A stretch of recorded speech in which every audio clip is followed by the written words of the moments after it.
Hey everybody, it is Antnie here, and welcome to my review of the Sony BDP-BX110 Blu-Ray player. It is not a fantastic name, but is it a fantastic Blu-ray player? Let's find out in this quick little review.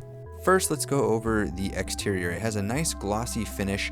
The top meets at some weird angles, so it might be hard to stack your devices. It has 4 buttons: eject, play, pause, and power, with a USB so you can connect a thumb drive or an external hard drive to play content. It is a tray loading disk drive. It is not a slot load, which I don't really like. It only has 3 connections on the back: an Ethernet, HDMI out, and a coaxial.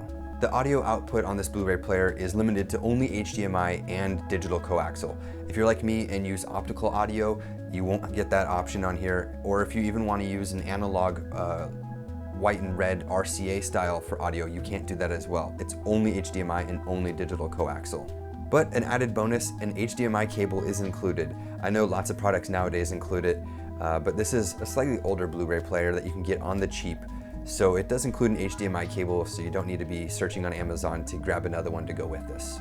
Every Blu-ray player needs a decent remote, and that's what this one is. It's just decent. Nothing on it is great, nothing on it's bad. It has a dedicated Netflix button, which is always handy. So if you want to connect this Blu-ray player to the internet to use streaming services like Netflix or update the firmware, you're going to have to use an Ethernet cable. This is not a Wi-Fi compatible Blu-ray player. It is a downside, but you need to know this before buying it. I did not know that beforehand. I didn't look carefully enough when researching. Browsing through the interface on this player is very reminiscent of the Sony cross-media bar that's very prevalent on the PlayStation 3, the PSP, and even on the PS4. So if you're used to that kind of setup, you'll be right at home here, with all sorts of different options for photos, music, video, internet services, and even the Sony services that are offered. Even with its huge glaring flaw that there is no Wi-Fi connectivity, it's still a good Blu-ray player. I've never had an issue playing any discs on it. Even through USB storage devices, I've had no problems playing music and videos. It's been a great device.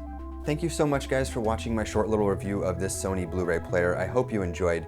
If you want to see more gaming and tech videos, subscribe. I have a lot more coming out, and I will see you in the next video. There's no white and blue.